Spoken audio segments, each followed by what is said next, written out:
Praise the Lord. Jesus loves all daily Bible ஸ்கூலுக்கு கர்த்தராகிய இயேசு கிறிஸ்துவின் இன்ப நாமத்தினால் உங்களை ஆசீர்வதித்து வரவேற்கிறேன். சில்ட்ரன்ஸ், வருஷத்தின் தொடக்கம் முதல் முடிவு மட்டும் கர்த்தருடைய கண்கள் உங்கள் மேலே வைக்கப்பட்டிருக்கிறது. சில்ட்ரன்ஸ், இந்த வருஷம் முழுவதும் கர்த்தர் எவ்வளவு உங்களை கண்மணி போல பாதுகாத்தாங்க. நீங்க ரொம்ப அழகா எல்லா கேள்விகளுக்கும் பதில் எழுதி அனுப்புறீங்க. கர்த்தர் ரொம்ப சந்தோஷப்படுவாங்க உங்களை பார்த்து. இப்போ நம்ம ஜெபம் பண்ணலாமா? அன்பு நிறைந்த ஆண்டவரே, நன்றி நிறைந்த உள்ளத்திலே துதிக்கிறோம்ப்பா. பிள்ளைகளின் உள்ளங்கையிலே வரைந்து வைத்திருக்கிறேன். பிள்ளைகளின் மதுகள் எப்பொழுதும் கண் முன்னே நிற்கிறதப்பா. அதற்காக ஸ்தோத்திரம் ஆண்டவரே. பிள்ளைகளை ஒரு தீங்கும் அணுகாதபடிக்கு, வாதை பிள்ளைகளின் கூடாரத்தை தொடாதபடிக்கு, பிள்ளைகளுடைய வெளியேற பெற்ற ரத்தத்திலே வேரடைத்து பாதுகாத்தீர். அதற்காக கொடான கொடி ஸ்தோத்திரம் ஆண்டவரே. பிள்ளைகளை படிப்பதற்கு ஞானத்தை கொடுத்திருக்கிறீர் ஆண்டவரே. எல்லா மனுஷ கண்கள்ல தயவை கொடுத்தீர். அதற்காக நன்றி அப்பா. பிள்ளைகள் இன்னும் அதிகமாய் உடைய வார்த்தையை வளர கிருபை தாரும். இரக்கத்தை கட்டளையிடும். இயேசு கிறிஸ்து நாமத்தினால் ஜெபிக்கிறேன் ஜீவனுள்ள நல்ல பிதாவே, ஆமென்.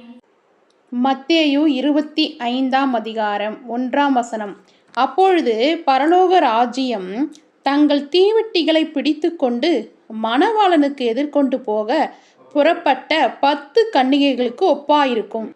2 அவர்களில் 5 பேர் புத்தியுள்ளவர்களும் 5 பேர் புத்தி இல்லாதவர்களுமாயிருந்தார்கள்.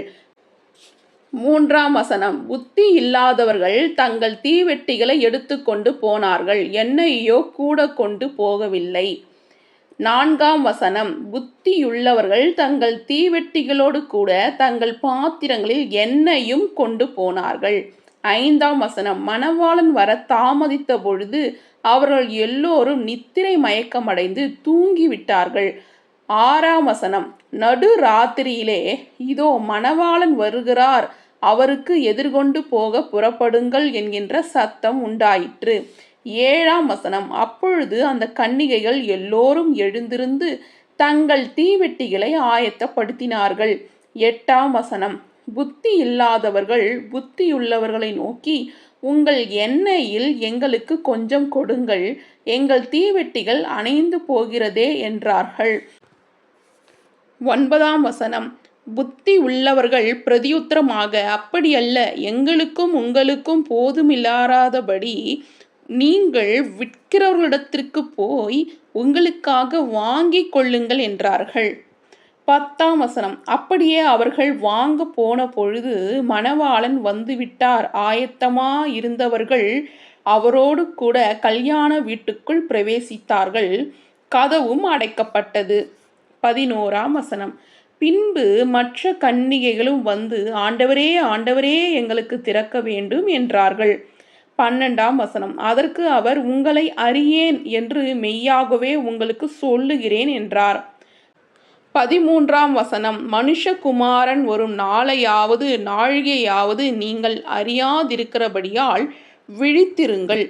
14 அன்றியும் பரலோக ராஜ்யம் புறதேசத்துக்கு பிரயாணமாய் போகிற ஒரு மனுஷன் தன் ஊழியக்காரரை அழைத்து தன் ஆஸ்திகளை அவர்கள் வசமாய் ஒப்பு கொடுத்தது போல இருக்கிறது. 15 அவனவனுடைய திறமைக்கு தக்கதாக ஒருவனிடத்தில் 5 தாலந்தும் ஒருவனிடத்தில் 2 தாலந்தும் ஒருவனிடத்தில் 1 தாலந்துமாக கொடுத்து உடனே பிரயாணப்பட்டு போனான். 16 5 தாலந்தை வாங்கினவன் போய் அவைகளை கொண்டு வியாபாரம் பண்ணி வேறே 5 தாலந்தை சம்பாதித்தான். 17 அப்படியே 2 தாலந்தை வாங்கினவனும் வேறு 2 தாலந்தை சம்பாதித்தான். 18 1 தாலந்தை வாங்கினவனோ போய் நிலத்தை தோண்டி தன் எஜமானுடைய பணத்தை புதைத்து வைத்தான். 19 வெகு காலமான பின்பு அந்த ஊழியக்காரருடைய எஜமான் திரும்பி வந்து அவர்களிடத்தில் கணக்கு கேட்டான். 20 அப்பொழுது 5 தாலந்தை வாங்கினவன் வேறு 5 தாலந்தை கொண்டு வந்து, ஆண்டவனே, 5 தாலந்தை என்னிடத்தில் ஒப்புவித்தீரே, அவைகளை கொண்டு இதோ வேறு 5 தாலந்தை சம்பாதித்தேன் என்றான். 21 அவனுடைய எஜமான் அவனை நோக்கி, நல்லது, உத்தமமும் உண்மையும் உள்ள ஊழியக்காரனே, கொஞ்சத்திலே உண்மையாயிருந்தாய், அநேகத்தின் மேல் உன்னை அதிகாரியாக வைப்பேன், உன் எஜமானுடைய சந்தோஷத்திற்குள் பிரவேசி என்றான். 22ஆம் வசனம். 2 தாலந்தை வாங்கினவனும் வந்து, ஆண்டவனே, 2 தாலந்தை என்னிடத்தில் ஒப்புவித்தீரே, அவைகளைக் கொண்டு இதோ வேறு 2 தாலந்தை சம்பாதித்தேன் என்றான். 23ஆம் வசனம். அவனுடைய எஜமான் அவனை நோக்கி, நல்லது, உத்தமமும் உண்மையுமுள்ள ஊழியக்காரனே, கொஞ்சத்திலே உண்மையாயிருந்தாய், அநேகத்தின் மேல் உன்னை அதிகாரியாக வைப்பேன், உன் எஜமானுடைய சந்தோஷத்திற்குள் பிரவேசி என்றான். 24ஆம் வசனம். ஒரு தாலந்தை வாங்கினவன் வந்து, ஆண்டவனே, நீர் விதைக்காதிடத்தில் அறுக்கிறவரும் தெளிக்காதிடத்தில் சேர்க்கிறவருமான கடினமுள்ள மனுஷன் என்று அறிவேன். 25ஆம் வசனம். ஆகையால் நான் பயந்து போய் உமது தாலந்தை நிலத்தில் புதைத்து வைத்தேன், இதோ உம்முடையதை வாங்கிக் கொள்ளும் என்றான். 26ஆம் வசனம். அவனுடைய எஜமான் பிரதியுத்தரமாக, பொல்லாதவனும் சோம்பலுமான ஊழியக்காரனே, நான் விதைக்காத இடத்தில் அறுக்கிறவன் என்றும் தெளிக்காத இடத்தில் சேர்க்கிறவன் என்றும் அறிந்தாயே. 27ஆம் வசனம். அப்படியானால் நீ என் பணத்தை காசுக்காரர் வசத்தில் போட்டு வைக்க வேண்டியதாயிருந்தது, அப்பொழுது நான் வந்து என்னுடையதை வட்டியோடு வாங்கிக் கொள்வேனே என்று சொல்லி. 28ஆம் வசனம். அவனிடத்தில் இருக்கிற தாளந்தை எடுத்து 10 தாளந்துள்ளவனுக்கு கொடுங்கள். 29ஆம் வசனம். உள்ளவன் எவனோ அவனுக்கு கொடுக்கப்படும், பரிபூரணமும் அடைவான், இல்லாதவனிடத்திலிருந்து உள்ளதும் எடுத்து கொள்ளப்படும். 30ஆம் வசனம். பிரயோஜனமற்ற ஊழியக்காரனாகிய இவனை புறம்பான இருளிலே தள்ளி போடுங்கள், அங்கே அழுகையும் பற்கடிப்பும் உண்டாயிருக்கும் என்றான். 31ஆம் வசனம். அன்றியும் மனுஷகுமாரன் தமது மகிமை பொருந்தியவராய் சகல பரிசுத்த தூதரோடு கூட வரும்பொழுது தமது மகிமையுள்ள சிங்காசனத்தின் மேல் விற்றிருப்பார். 32ஆம் வசனம். அப்பொழுது சகல ஜனங்களும் அவருக்கு முன்பாக சேர்க்கப்படுவார்கள். மேய்ப்பனானவன் செம்மறியாடுகளையும் வெள்ளாடுகளையும் வெவ்வேறாக பிரிக்கிறது போல அவர்களை அவர் பிரித்து. 33ஆம் வசனம். செம்மறி ஆடுகளை தமது வலது பக்கத்திலும் வெள்ளாடுகளை தமது இடது பக்கத்திலும் நிறுத்துவார். 34ஆம் வசனம். அப்பொழுது ராஜா தமது வலது பக்கத்தில் நிற்கிறவர்களை பார்த்து, வாருங்கள், என் பிதாவினால் ஆசீர்வதிக்கப்பட்டவர்களே, உலகம் உண்டானது முதல் உங்களுக்காக ஆயத்தம் பண்ணப்பட்டிருக்கிற ராஜ்யத்தை சுதந்தரித்துக் கொள்ளுங்கள். 35ஆம் வசனம். பசியாயிருந்தேன், எனக்கு போஜனம் கொடுத்தீர்கள், தாகமாயிருந்தேன், என் தாகத்தை தீர்த்தீர்கள், அந்நியனாக இருந்தேன், என்னை சேர்த்து கொண்டீர்கள். 36ஆம் வசனம். வஸ்திரமில்லாதிருந்தேன், எனக்கு வஸ்திரம் கொடுத்தீர்கள், வியாதியாயிருந்தேன், என்னை விசாரிக்க வந்தீர்கள், காவலில் இருந்தேன், என்னை பார்க்க வந்தீர்கள் என்பார். 37ஆம் வசனம். அப்பொழுது நீதிமான்கள் அவருக்கு பிரதியுத்தரமாக, ஆண்டவரே, நாங்கள் எப்பொழுது உம்மை பசியுள்ளவனாக கண்டு உமக்கு போஜனம் கொடுத்தோம், எப்பொழுது உம்மை தாகமுள்ளவராக கண்டு உம்முடைய தாகத்தை தீர்த்தோம். 38ஆம் வசனம். எப்பொழுது உம்மை அந்நியராக கண்டு உம்மை சேர்த்து கொண்டோம், எப்பொழுது உம்மை வஸ்திரமில்லாதவராக கண்டு உமக்கு வஸ்திரம் கொடுத்தோம். 39ஆம் வசனம். எப்பொழுது உம்மை வியாதி உள்ளவராகவும் காவலில் உள்ளவராகவும் கண்டு உம்மிடத்தில் வந்தோம் என்பார்கள். 40ஆம் வசனம். அதற்கு ராஜா பிரதியுத்தரமாக, மிகவும் சிறியவராகிய என் சகோதரரான இவர்களில் ஒருவனுக்கு நீங்கள் எதை செய்தீர்களோ அதை எனக்கே செய்தீர்கள் என்று மெய்யாகவே உங்களுக்கு சொல்லுகிறேன் என்பார். 41ஆம் வசனம். அப்பொழுது இடது பக்கத்தில் இருப்பவர்களை பார்த்து, சபிக்கப்பட்டவர்களே, என்னை விட்டு பிசாசுக்காகவும் அவன் தூதர்களுக்காகவும் ஆயத்தம் பண்ணப்பட்டிருக்கிற நித்திய ஆக்கினியிலே போங்கள். 42ஆம் வசனம். பசியாயிருந்தேன், நீங்கள் எனக்கு போஜனம் கொடுக்கவில்லை, தாகமாயிருந்தேன், நீங்கள் என் தாகத்தை தீர்க்கவில்லை.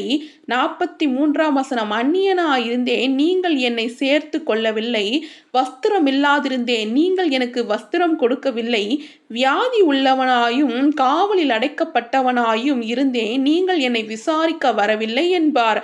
44ஆம் வசனம். அப்பொழுது அவர்களும் அவருக்கு பிரதியுத்தரமாக, ஆண்டவரே, உம்மை பசி உள்ளவராகவும் தாகம் உள்ளவராகவும் அந்நியராகவும் வஸ்திரமில்லாதவராகவும் வியாதிப்பட்டவராகவும் காவலில் அடைக்கப்பட்டவராகவும் நாங்கள் எப்பொழுது கண்டு உமக்கு உதவி செய்யாதிருந்தோம் என்பார்கள். 45ஆம் வசனம். அப்பொழுது அவர் அவர்களுக்கு பிரதியுத்தரமாக, மிகவும் சிறியவர்களாகிய இவர்களில் ஒருவனுக்கு நீங்கள் எதை செய்தீர்களோ அதை எனக்கே செய்தீர்கள் என்று மெய்யாகவே உங்களுக்கு சொல்லுகிறேன் என்பார்.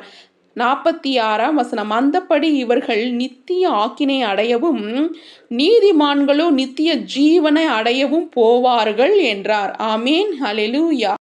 Price Lord childrens. Jesus loves all daily Bible ஸ்கூலுக்கு இயேசு கிறிஸ்து நாமத்தில் உங்களை அன்புடன் வரவேற்கிறேன் சில்ட்ரன்ஸ். மத்தேயு 25ஆம் அதிகாரம் 31லேருந்து 46ஆம் வசனம் வரைக்கும் இப்படியாக எழுதியிருக்கு. இயேசு கிறிஸ்து பரலோகத்துல மகிமை புரிந்தவரா சிங்காசனத்துல விற்றிருக்கும் பொழுது கர்த்தர் அவங்கவங்க செய்த நற்கிரிகளுக்கு ஏத்த பலனை நிச்சயம் தருவார் என்று. பாடுவோமா நாம?